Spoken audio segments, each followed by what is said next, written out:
Muy buenas tardes, ¿cómo están? Buenas tardes, profesora. Bien, gracias. ¿Y usted? Bien, gracias. Ok, pues voy a iniciar la clase. Nuevo tema, adquisición de señales cardíacas, ¿no? Entonces, ¿qué vamos a ver el día de hoy? Pues es necesario retomar lo aprendido en fisiología y entonces aspectos relevantes, lo más relevante sobre la anatomía y fisiología del corazón. Eh, y por otro lado, vamos a ver la técnica de electrocardiografía con su sistema de derivaciones. Ok, bueno, la actividad eléctrica que acompaña el latido cardíaco fue descubierta por Kolliker y Müller en 1856, imagínense, ya casi 2 siglos. Bueno, todavía falta. De que la actividad eléctrica fue descubierta.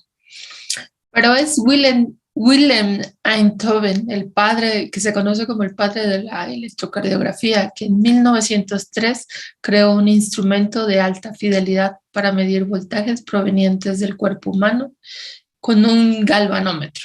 ¿Sí?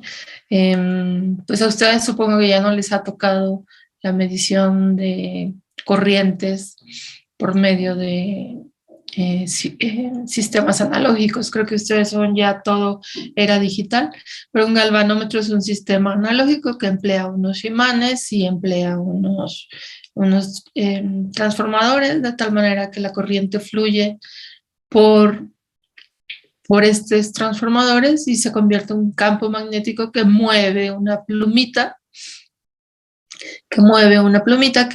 cuyo movimiento de plumita es proporcional a la corriente que está atravesando el transformador. Eso es un galvanómetro. Y Wilhelm Einthoven lo empleó en 1903 para medir actividad eléctrica cardíaca. Como estaba usando este galvanómetro, pues usaba electrodos de inmersión. Les platiqué de cuáles eran los electrodos de inmersión, que eran grandes cubetas rellenas de solución salina, donde el sujeto metía tanto brazos como piernas del sujeto de medición, y metía los brazos y las piernas para poder lograr bajar la impedancia y registrar la actividad eléctrica cardíaca. Eso fue en 1903, pero es hasta 1911 donde Cambridge Scientific Instruments en Inglaterra fabrican por primera vez la máquina de Einthoven, siendo una de las técnicas que llevan, técnicas biomédicas que llevan, de las pocas que llevan más de 100 años en existencia. Y que se sigan aplicando, ¿no? Aunque haya mejorado la instrumentación y no sea ahora electrocardiógrafos con galvanómetros, pues se sigue empleando el equipo, ¿no? No ha caducado. Bueno, entonces, ¿por qué es muy importante estudiar el corazón? Pues porque hay que mantener un flujo sanguíneo que permita el intercambio gaseoso, O2 por CO2, permita el intercambio de nutrientes a través de todos los tejidos del cuerpo humano, permita el desecho material de desecho, permita transportarlo. Y todo esto debe ser mantenido con cierta presión, una presión adecuada para todo este intercambio, que no sea ni tan alta para dañar los tejidos, ni tan baja que no permita el intercambio de todos estos componentes que les comenté. Entonces, el corazón humano, pues como saben, está dividido longitudinalmente en dos mitades, derecha e izquierda, cada una de las cuales consta de dos cámaras llamadas aurículas y ventrículos. Entonces, el flujo de sangre derecho al izquierdo, pues como ustedes saben, no es directo. Si enumeramos las estructuras a través de las cuales fluye la sangre al pasar de las venas sistémicas a las arterias sistémicas, se encuentran, pues que iniciamos con las venas cava superior e inferior, que vienen del cerebro y que pasan a la aurícula derecha. Después de la aurícula pasan al ventrículo derecho, del ventrículo derecho a las arterias pulmonares para el intercambio gaseoso, arteriolas, capilares, vénulas, venas y finalmente llegan a la aurícula izquierda, que pasa toda la sangre al ventrículo izquierdo y que expulsa la sangre con cierta presión fuerte a través de la aorta. Y regresamos a las venas cavas superior e inferior. Entonces, la fuerza impulsora de este flujo sanguíneo proviene únicamente de la contracción activa del músculo esquelético. Y esta contracción activa, pues tiene que ver con una onda eléctrica despolarizante de las células del sistema de conducción especializado y de las células específicas para la contracción, tanto de aurículas como de ventrículos. Entonces, el corazón, como todos los demás órganos, recibe su suministro sanguíneo por las ramas arteriales que nacen en la aorta, que se conocen como las arterias coronarias, ¿sí? No toman suministro de la sangre que está fluyendo por las aurículas o los ventrículos en su interior, ¿sí? Las células que componen la pared interna de aurículas y ventrículas, conocidas como el miocardio, son una combinación de células de músculo liso y células de músculo esquelético. La célula individual es estriada y contiene tanto los filamentos gruesos de miosina como los delgados de actina, que están activados por los puentes cruzados, que son los que van a permitir, con la liberación de calcio, van a permitir la contracción de esta célula. Las células adyacentes se unen por los extremos, ¿sí? Aquí tenemos un esquema sobre el tejido cardíaco y podemos ver las diferentes células que son una combinación de músculo liso y músculo estriado y donde se comunican por medio de los discos intercalados, que son estos espacios que hay entre célula y célula, a través de unos puntitos que se conocen como los puntos de fusión, que es por donde están fluyendo las corrientes y que logran la comunicación de una célula a otra célula, importantísimo para poder sincronizar toda la aurícula y que se contraiga toda la aurícula al mismo tiempo, o casi al mismo tiempo, o los ventrículos, ¿no? Como la onda despolarizante se transmite a través de todas las células ventriculares y donde casi al mismo tiempo también se están contrayendo para lograr la eyección a las arterias, ya sea la pulmonar o la aorta.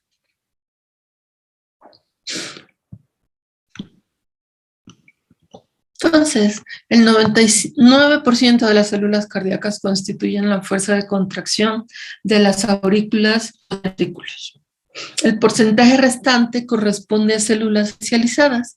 Estas son las células de las de His y los nódulos seno auricular y aurículo-ventricular que podemos ver en este esquema. Aquí está el nódulo seno auricular en la parte superior de la aurícula derecha y luego podemos ver aquí en la parte casi intermedia, podemos ver el nodo aurículo-ventricular. Que junto con estos dos nódulos, que junto con la ramificación de las de His, que se extiende desde aquí, desde el espacio intraventricular, y se esparce a través de los ventrículos, con sus terminaciones conocidas como fibras de Purkinje, que están permitiendo que la onda despolarizante se transmita a través de todo el miocardio, que es el que está compuesto de las células contráctiles. Entonces, pues el nodo seno auricular se le conoce como el marcapasos Aquí inicia la onda despolarizante por ser un conjunto de células que son muy, muy propensas a la autoexcitabilidad. Entonces como son las que se autoexcitan más rápidamente, todas las células del corazón se alinean al paso que marca la velocidad que marca el nodo seno-auricular. Por eso se le conoce como el marcapasos natural del corazón. Entonces esa onda se va transmitiendo a través de los discos intercalares, específicamente los puntos de fusión, se va transmitiendo a través de ambas aurículas, la derecha y la izquierda, tal que se contraen casi al mismo tiempo ambas aurículas. Después, no hay células que comuniquen con los ventrículos, de las aurículas a los ventrículos. La comunicación se lleva a cabo una vez que llegó la información al nodo auriculoventricular. Es el que tiene la conexión con el haz de His y es a través del cual se transmite la onda despolarizante, de tal manera que llega la onda despolarizante o los potenciales de acción de estas células especializadas, llega hasta las fibras de Purkinje haciendo contacto con el miocardio de los ventrículos y produciendo casi al mismo tiempo la despolarización o contracción de los ventrículos, izquierdo y derecho casi al mismo tiempo. Y bueno, y como veremos más adelante, pues sí le lleva cierto tiempo el lograr la despolarización completa de todo el músculo ventricular.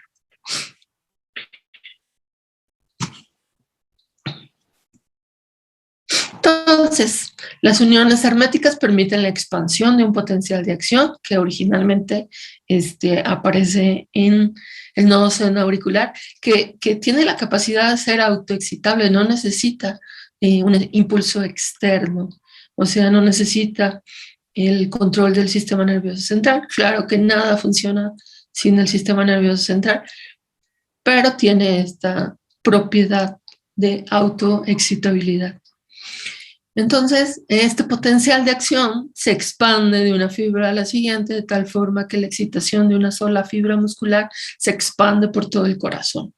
El sistema conductor especializado que hay dentro del corazón facilita la expansión rápida y coordinada de la excitación. Entonces, las células musculares cardíacas poseen la cualidad de ser autoexcitables y autorrítmicas.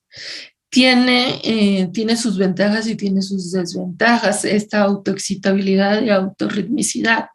Tiene la desventaja de que, bueno, tiene la ventaja de que puede funcionar independientemente del sistema nervioso central, pero tiene la desventaja de que pudiera haber daño en las células y entonces generarse diferentes focos ectópicos que se les conoce, y que pudieran generar arritmias o de plano si se da en el ventrículo, pudiera generar una fibrilación ventricular donde cada célula está latiendo a su propio ritmo y donde pues no, como todas están latiendo a su propio ritmo, no es posible la sincronización normal para lograr contraerse y eyectar la sangre a cierta presión.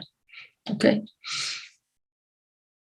Entonces, todas las células se excitan al ritmo establecido por la célula del ritmo mayor, que es la sinoatrial, como ya comenté, y que se conoce como el marcapasos natural. Las células del nodo sinoauricular presentan la máxima velocidad de despolarización.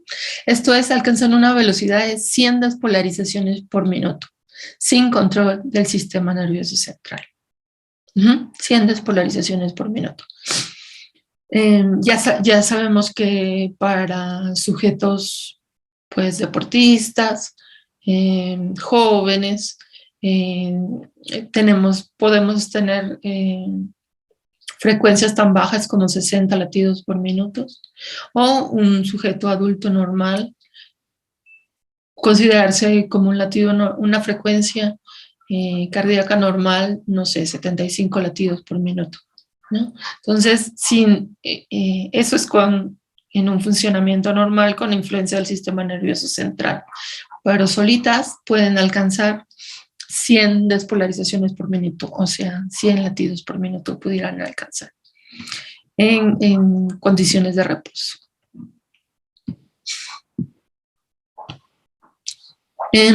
Como ya vimos en la primera parte del curso, el potencial de acción cardíaco tiene una duración de aproximadamente 300 milisegundos, donde hay una influencia muy grande de, sí, una apertura de los canales de sodio, de los canales rápidos de sodio, pero una posterior apertura de los canales de calcio, que son los que generan la meseta en la célula contráctil cardíaca, ¿sí? Que es el que hace que dure hasta 300 milisegundos la despolarización de la célula. Entonces, se da un periodo refractario absoluto de 250 milisegundos, muy grande el periodo refractario absoluto, y la existencia de este periodo refractario absoluto tan largo evita la contracción tetánica del músculo cardíaco, tal como pudiera suceder en el músculo esquelético, ¿no? Donde ahí sí hay tetanización. En el músculo cardíaco, pues sería muy grave que eso existiera.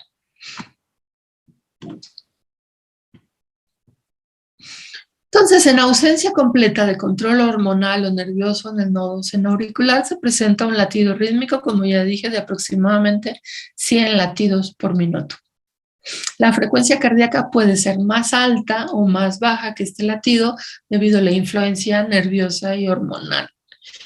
Un adulto en estado de reposo en promedio presenta una frecuencia cardíaca de 75 latidos por minuto. Ok, la influencia del sistema nervioso central viene por dos vías.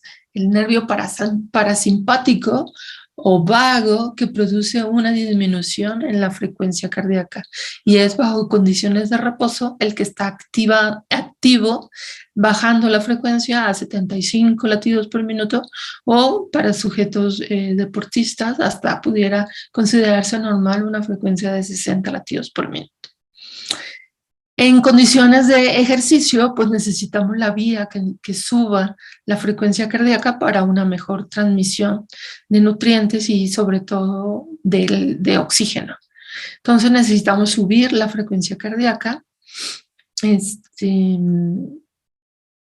entonces, pues depende de la edad de los sujetos y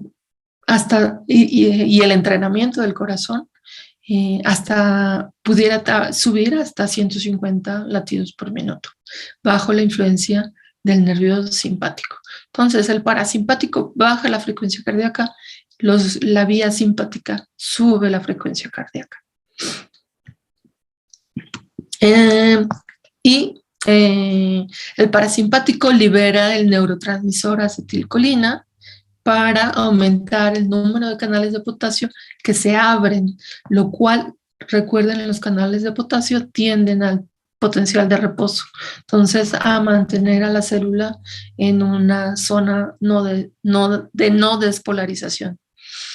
Los nervios simpáticos liberan norepinefrina, que aumenta la tasa de despolarización del marcapaso, abriendo canales de sodio y de calcio, aumentando el flujo de carga positiva hacia dentro de la célula. ¿Ok?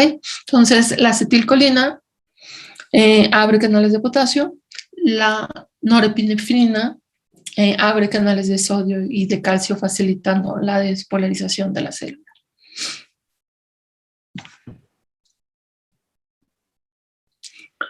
Entonces, la inervación simpática y parasimpática no solo se encuentra en el nodo senoauricular, en el marcapasos, sino también en el sistema especializado de conducción. La estimulación simpática no solo acelera el nodo senoauricular, sino aumenta la rapidez de conducción en la vía especializada. La estimulación parasimpática disminuye la tasa de conducción de la excitación en el corazón. Ok, entonces, esa onda despolarizante que parte del nodo senoauricular es estudiada mediante la técnica de electrocardiografía. Como veremos más adelante, también estudiaremos la variabilidad de la frecuencia cardíaca, que tiene que ver con la influencia del sistema nervioso central en la variabilidad, ¿sí? Como su nombre lo dice, de la frecuencia cardíaca, latido a latido. Y también veremos la técnica de vectrocardiografía, que es otro sistema de derivaciones, otra forma de observar la onda despolarizante que parte del nodo seno auricular y termina con la contracción ventricular. Entonces, ¿qué es la electrocardiografía? La representación tiempo-amplitud de los eventos eléctricos producidos durante el ciclo cardíaco. ¿Sí? Es una representación tiempo-amplitud en voltios, ¿no? O un potencial eléctrico cambiando en el tiempo. La señal electrocardiográfica es una señal que se considera determinística, ya que los valores futuros de la señal pueden predecirse a partir de valores pasados. ¿Sí? La estadística futura puede predecirse a partir de los valores pasados. ¿Esto qué es? Pues que se tiene conocimiento de que hay una onda P, que hay un complejo QRS y hay una onda T, y que esos tres patrones característicos de la señal electrocardiográfica pues se van a estar repitiendo latido a latido. ¿Sí? A eso se refiere con que es una señal determinística.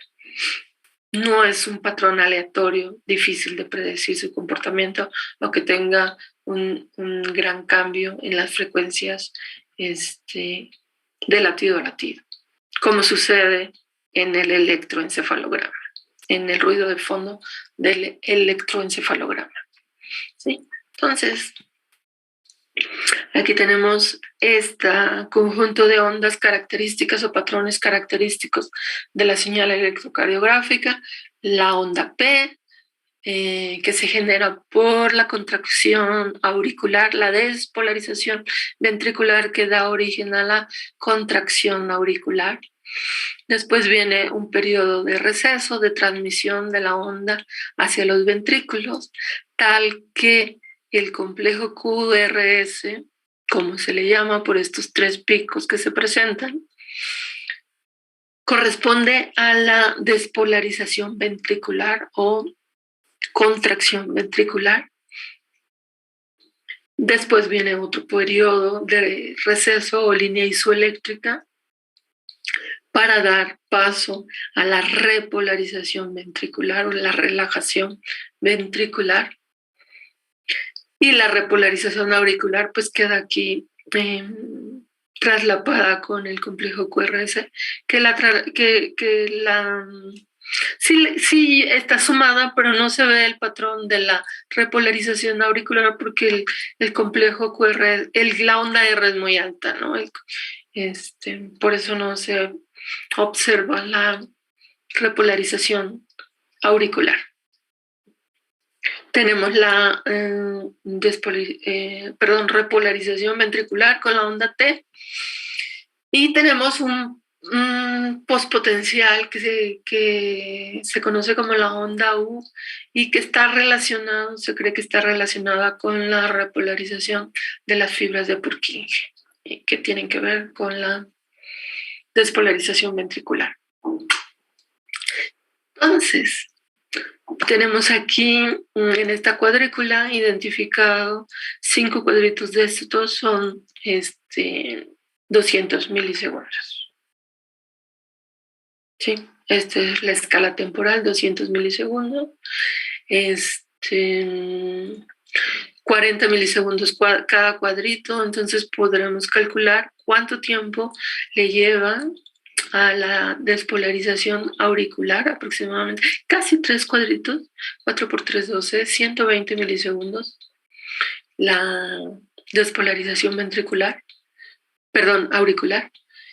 Muy rápida la despolarización ventricular y muy lenta. Pueden ver cómo La despolarización ventricular es mucho más rápida que la repolarización ventricular, que le lleva 1, 2, 3, 4, 5, 6, casi 240 milisegundos la repolarización ventricular.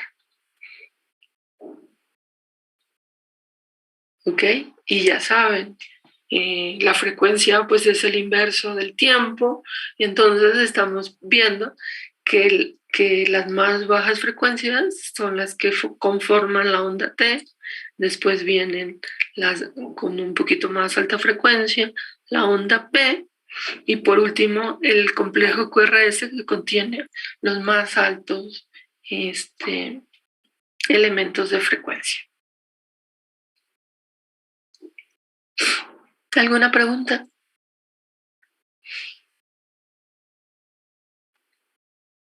No, profe, todo bien. No, profesora. Ok.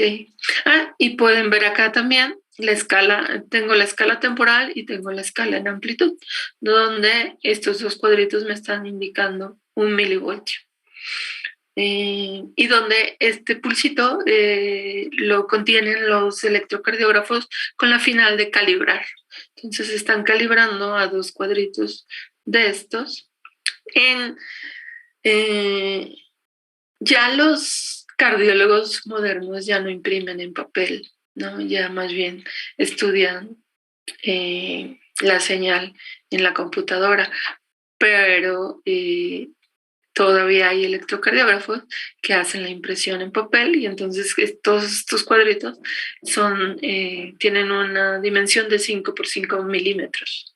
Entonces se calibra el electrocardiógrafo a 1 milivoltio, 1 centímetro.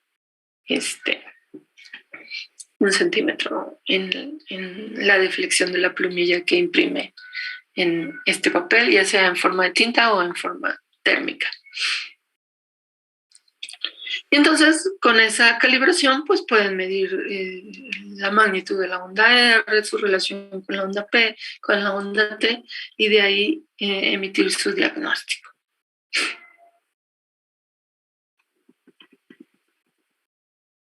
Entonces, se ha diseñado un sistema de derivaciones estándar que consiste de 12 derivaciones. ¿Qué son esas derivaciones? Derivación se le conoce a dónde se colocan los electrodos. Y entonces, pues debe ser la misma posición para todos los sujetos bajo estudio o todos los pacientes bajo estudio, porque si cambiamos, invertimos o cambiamos la posición de los electrodos, entonces va a cambiar el potencial que estemos registrando.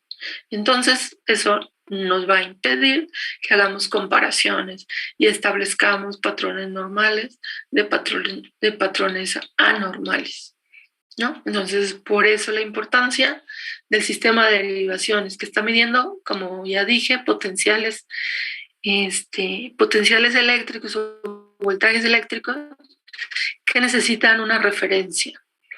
Y que si yo muevo también la referencia, pues voy a obtener otro patrón diferente, otro voltaje diferente. Entonces, decía yo, el sistema estándar de electrocardiografía para diagnóstico requiere de 12 derivaciones electrocardiográficas que son internacionalmente empleadas en la clínica. Entonces, se divide, digamos, el espacio tridimensional, donde se encuentra el mundo real, donde se encuentra el cuerpo humano, donde se encuentra el corazón, que es un volumen. Y se establecen 2 mediciones, una en el plano frontal y, 6 en el plano frontal y 6 mediciones en el plano transverso. Las del plano frontal se conocen como 3, se dividen esas 6 en 3 y 3, 3 bipolares y 3 monopolares. Monopolares aumentadas. Las 3 bipolares son de 1, de 2 y de 3, así se conocen, y las 3 monopolares aumentadas, que son ABR, ABL y ABF. Y en el plano transverso se conocen como las 6 monopolares precordiales que van de B1, esa es una nomenclatura, B1 a B6. Entonces, se considera que con estas 12 derivaciones se obtiene una resolución espacial adecuada para el diagnóstico de enfermedades cardíacas.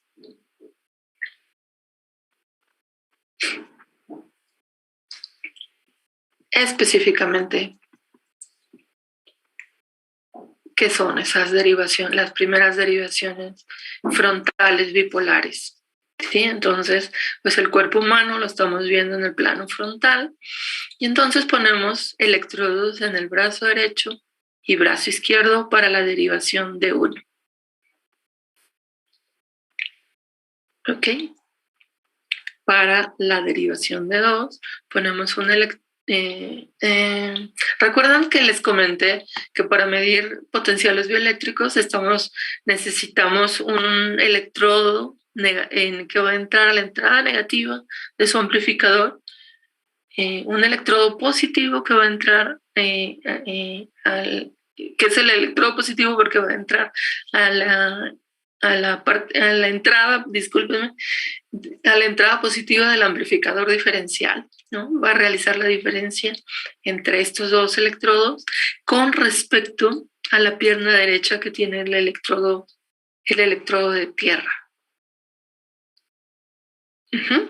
Entonces, para la derivación de 1, el electrodo que entra a la parte negativa del amplificador se coloca en el brazo derecho y el otro se conecta en el brazo izquierdo, generando lo que se conoce como un vector de derivación que va de la entrada negativa a la entrada positiva y que es paralelo a un eje imaginario, digamos, X, y, Z tendríamos en nuestro espacio tridimensional. Entonces tendríamos un eje X paralelo a este vector. A eso se le llama el vector de derivaciones para D1. Para la derivación 2, ponemos el electrodo negativo, seguimos ocupando el electrodo del brazo derecho y ahora metemos en la entrada positiva del amplificador el electrodo que colocamos en la extremidad izquierda de la pierna izquierda, ¿no? Y entonces genera un vector con esta inclinación, porque viene del brazo derecho hasta la parte izquierda inferior.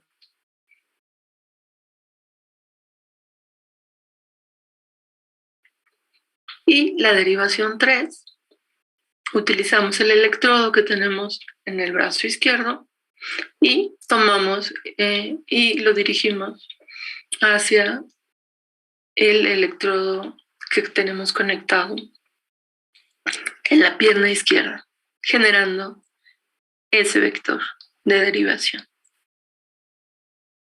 De tal manera que se dice que el corazón queda en medio, es la suposición de Einthoven que generó este sistema de medición, es la suposición que el corazón queda en el centro de un triángulo equilátero formado por los vectores de derivaciones. Y entonces, ¿qué están observando el corazón? Bueno, primer cuestionamiento al triángulo de Einthoven, pues es que el corazón no está exactamente en el centro del triángulo equilátero. Ya sabemos que el corazón está ligeramente cargado hacia la izquierda. Pero aún así, bueno, es la consideración de Einthoven de que estamos estudiando entonces el corazón desde el punto en el plano frontal, desde este vector de derivaciones y estos dos que son laterales al corazón, ¿no?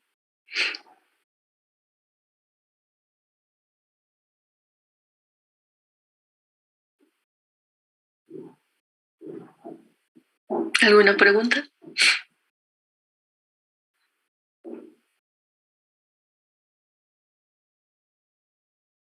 ¿Algún comentario?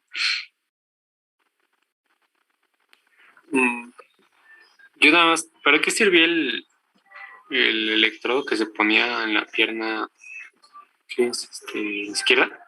El que dice PEI. Es un electrodo activo. Es un electrodo activo. Se conectan 4 electrodos. Los Ajá. dos en brazos y 2 en piernas. El electrodo de la pierna derecha Es el de referencia. es el de referencia. Ah, ya. Sí, sí, sí. Y el izquierdo está formando este vector que observa, digamos, desde el lado derecho el corazón, y el otro vector observa el corazón desde el lado izquierdo. Ok, gracias.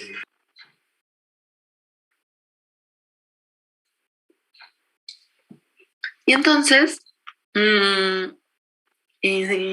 la derivación 2, como pueden ver, está formada, si lo vemos desde un punto de vista vectorial, por la suma de D1 más D3, ¿sí? Desde un punto de vista vectorial. Aquí se observa cómo esta derivación es la suma de D1 más D3.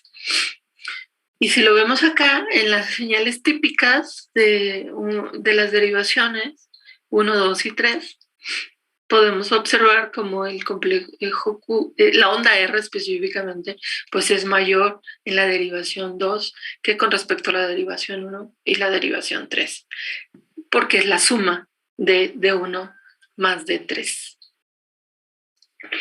Entonces, es típico esto, la onda R pues es mayor en D2, y que la onda P y la onda T sean positivas en las 3 derivaciones. Eso es lo que espera un cardiólogo bajo condiciones normales de operación del corazón, digamos.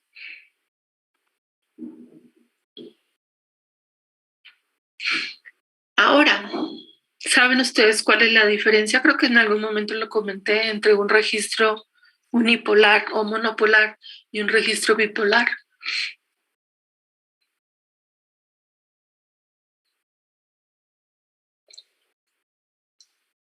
No, yo no recuerdo cuál era la diferencia. Ok, en un registro bipolar, los 2 electrodos que entran al diferencial se consideran que son electrodos activos. En un registro monopolar, alguno de estos electrodos tendría que mandarlo a tierra para que entonces me quedara solamente un electrodo activo. ¿Sí? Uno de los electrodos es activo y el otro es inactivo en las derivaciones unipolares. En el caso ideal.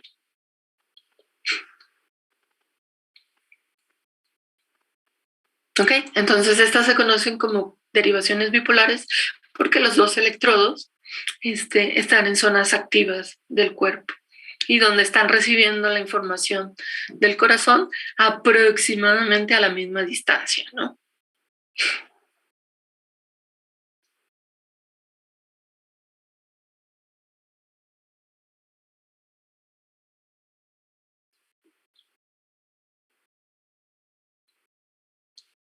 Ok, veamos qué pasa con el registro que se considera unipolar y aumentado. Sigo en el plano frontal y entonces, ¿qué hacemos? Con la misma combinación de los 4 electrodos colocados en los miembros, lo que se hace es que se toma para ABR, que es la aumentada de brazos derecho, la R es de right en inglés, de derecho, se ocupa el electrodo de brazo derecho. Con respecto, esa es la parte positiva, y la parte negativa es un promedio del brazo izquierdo, pierna izquierda. Así, con estas resistencias se meten al diferencial, generando resistencias de mismo valor, estas dos. Así se meten al amplificador diferencial.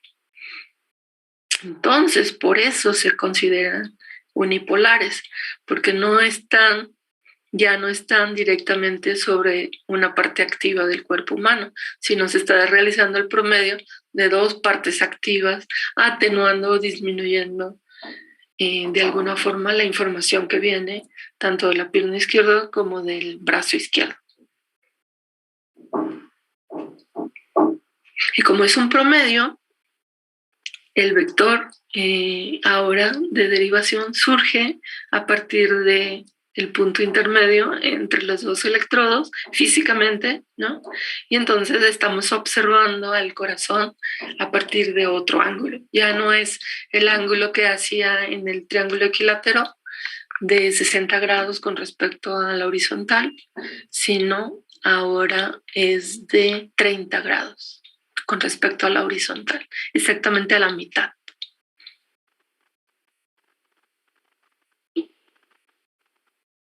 Más o menos, diferencia entre bipolares y unipolares o monopolares.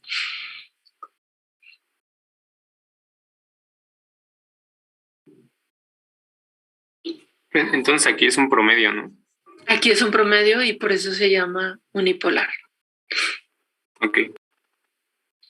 Y ahora viene el otro nombre que le ponen a estas, las aumentadas. Las aumentadas es porque el resistor que conecta con el amplificador se disminuye a R entre 2 con respecto, donde R podemos tomar referencia a los otros dos valores de resistencia, aumentando el flujo de corriente que proviene del brazo derecho, que es la terminal positiva. Por eso el nombre de aumentada.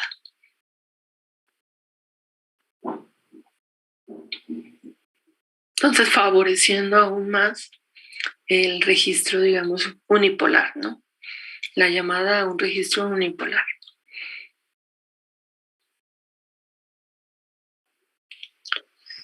Eso es ABR. ABL, pues es el contrario, tomamos como terminal positiva el electrodo directamente el electrodo del brazo izquierdo, con el promedio ahora del brazo derecho con la pierna izquierda. Y trazamos nuevamente un vector que ya no son los 60 grados que teníamos de D3 en la bipolar, sino ahora tenemos 30 grados si medimos los grados con respecto al horizontal del lado izquierdo.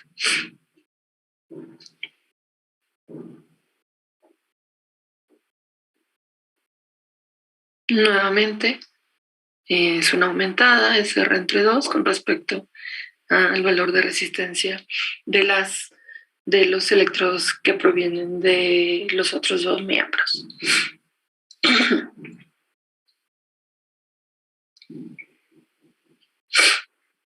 Y ABF, L de left, de izquierda, F de pie, de feet o foot, de feet, un pie, sí. Y el promedio ahora es entre brazo izquierdo y brazo derecho y se traza un vector que trata de ser paralelo a un eje Y de nuestro sistema en 3D coordenado, pero pues sí tiene una ligera inclinación, ¿no? Entre el promedio y el el pie izquierdo, ¿no? Sí hay una ligera inclinación, pero vamos a despreciar ese error y considerar que se genera un vector completamente paralelo al eje Y o al eje vertical del cuerpo.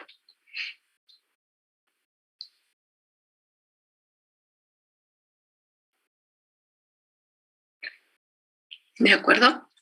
Esas son las derivaciones unipolares aumentadas del plano frontal.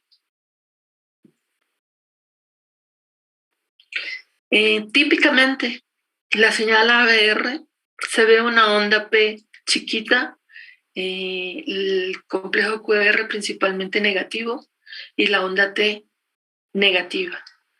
El ABL empieza a poner componentes positivos del complejo QRS y la onda T se ve positiva.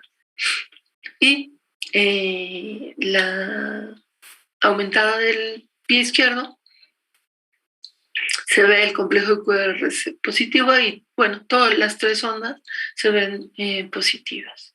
Cualquier desviación con respecto a estos patrones normales puede ser indicativo de un problema en el sistema de conducción del corazón. ¿De acuerdo?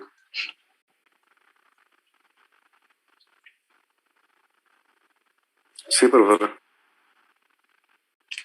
Gracias, continúo.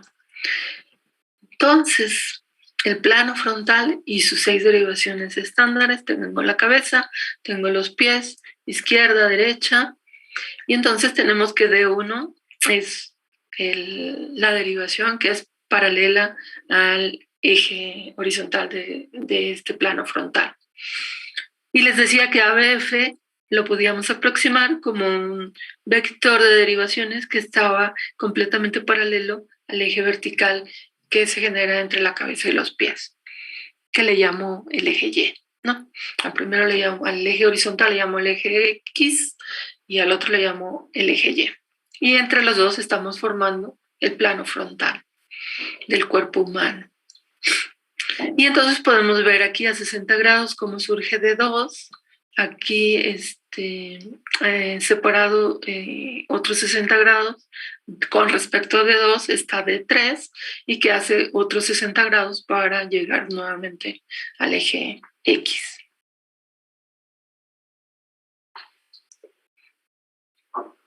Y podemos ver las aumentadas, como en este plano frontal, como está ABL separado 30 grados, ABR separado hacia abajo, hacia el eje X otros 30 grados, de tal manera que se genera, si hacemos la proyección hacia la parte negativa, hacia donde se dirige el vector es la puerta positiva, hacia el otro lado, digamos, tendríamos la proyección del vector de derivaciones hacia la puerta negativa. Entonces estamos mapeando al corazón cada 30 grados. ¿Qué es mapear el corazón cada 30 grados? Estudiar al corazón, su vector despolarizante, con una resolución de 30 grados. Todos con respecto a la pierna derecha. Todos midiendo un potencial con respecto a la pierna derecha. Y esa es la resolución del plano frontal de electrocardiografía.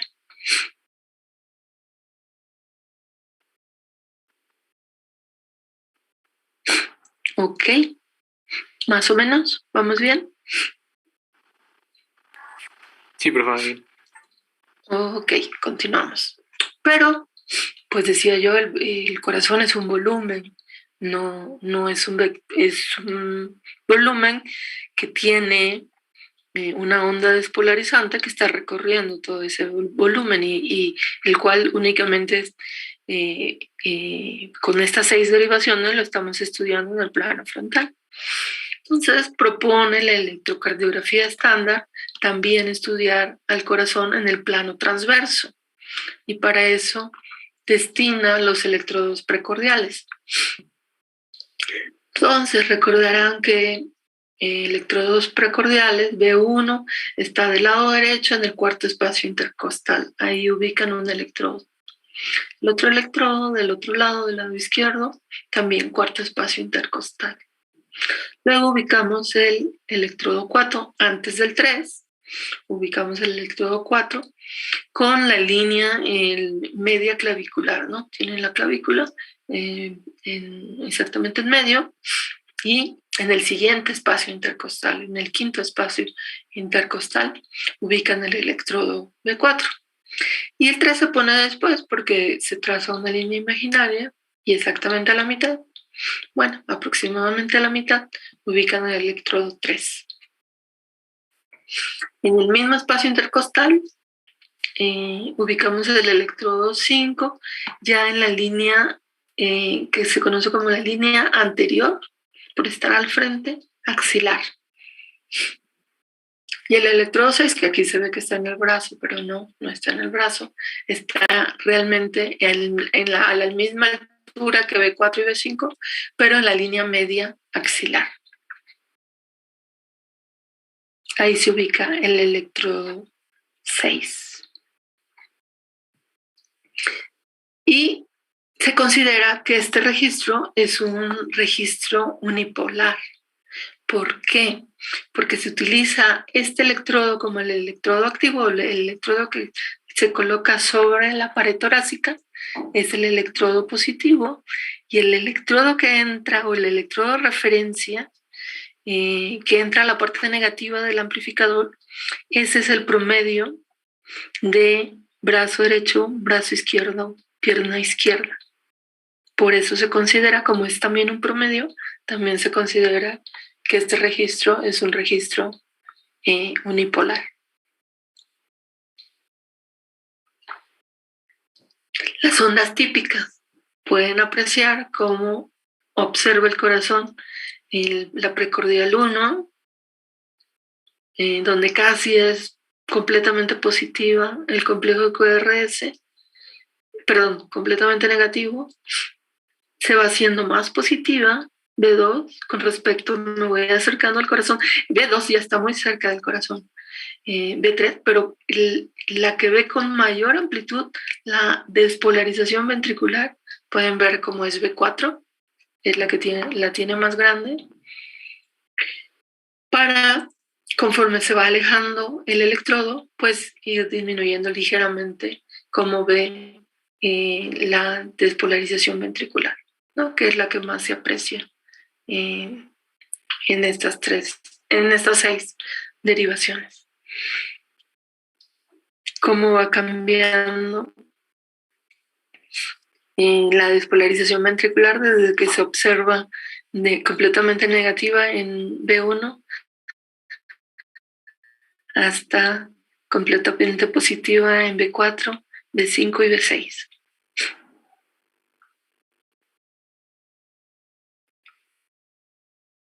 Entonces, el plano transverso está involucrando el eje Z, un eje Z que va como si tuviéramos una vista superior de un plano que corta transversalmente o axialmente al cuerpo humano.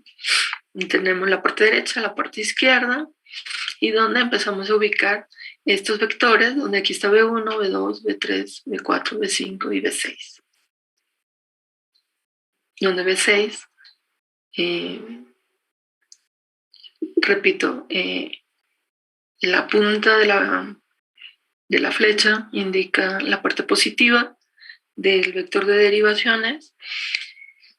Con respecto a qué dije, al promedio de los 3 electrodos de los miembros, los 3 electrodos activos de los miembros, que en promedio te está tratando de ubicar esa entrada negativa en el centro del corazón.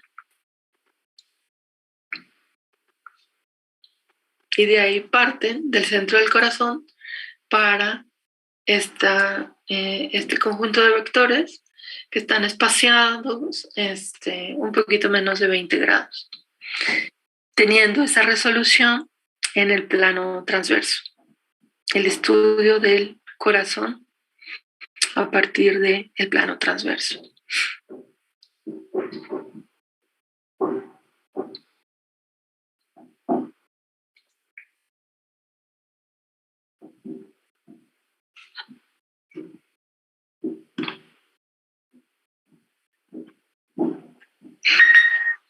Y esa es la electrocardiografía estándar. Que lleva 100 años usándose,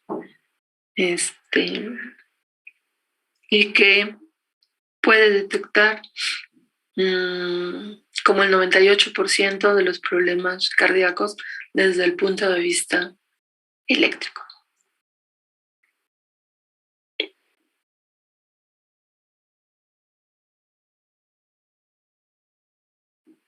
¿Alguna pregunta, algún comentario?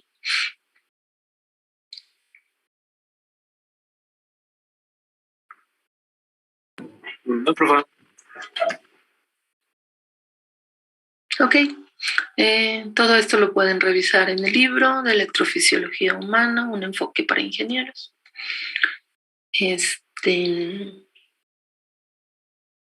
Veremos más de corazón, pero lo veremos la semana que entra porque mañana vamos a escuchar a sus compañeros con sus presentaciones. ¿De acuerdo? Sí, de acuerdo. Ok, pues nos vemos mañana. Hasta mañana, profesora. Hasta luego. Gracias, buena tarde. Recording stopped.